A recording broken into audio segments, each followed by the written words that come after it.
Je vous amène en voyage à présent dans ce monument comme perdu en pleine mer. C'est le Fort Boyard breton, le château du Taureau, seulement accessible en bateau dans la baie de Morlaix. Il n'est ouvert aux visiteurs qu'une moitié de l'année. Ancienne maison, ancienne prison, il mérite vraiment le détour, comme nous le racontent Julie Jeanne-Maître, Julien Déniel et Robin Kahn. Chaque jour à la belle saison, Gilles prend la mer pour aller travailler, cap sur son bureau peu ordinaire.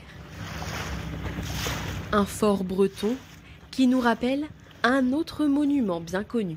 Beaucoup de gens, quand ils arrivent ici, disent que c'est le Fort Boyard. Moi, je leur dis que c'est l'inverse.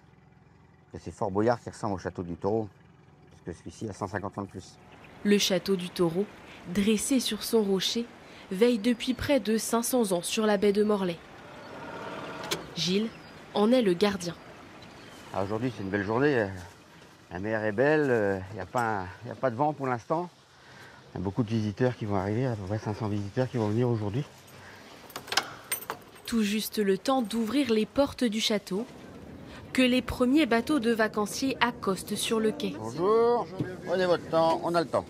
Chaque année, 32 000 visiteurs viennent découvrir les secrets de ces lieux. Là, on a les casemates du château. À l'intérieur, on y plaçait des canons qui étaient tournés en direction du Grand Chenal, donc de l'accès principal des bateaux pour entrer dans la baie.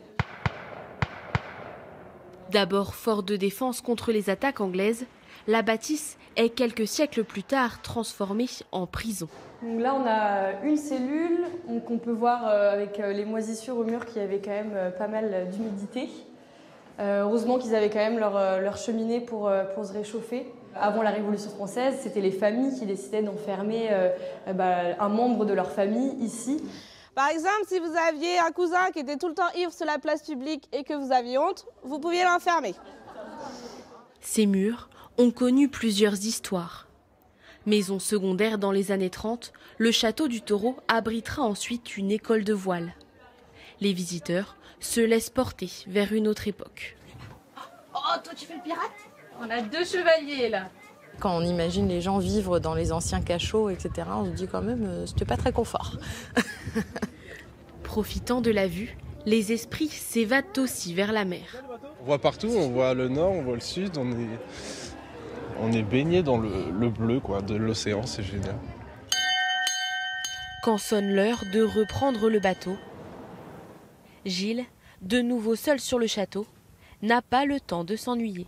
J'entretiens les volets des bouches à feu, le graissage, ici avec l'eau de mer, ça rouille assez facilement. Ici, on a tout le temps quelque chose à faire. Tout le temps quelque chose à graisser, à peindre, à nettoyer. Mais il profite alors de la quiétude des lieux.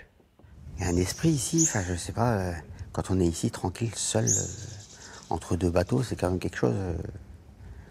C'est un endroit fabuleux.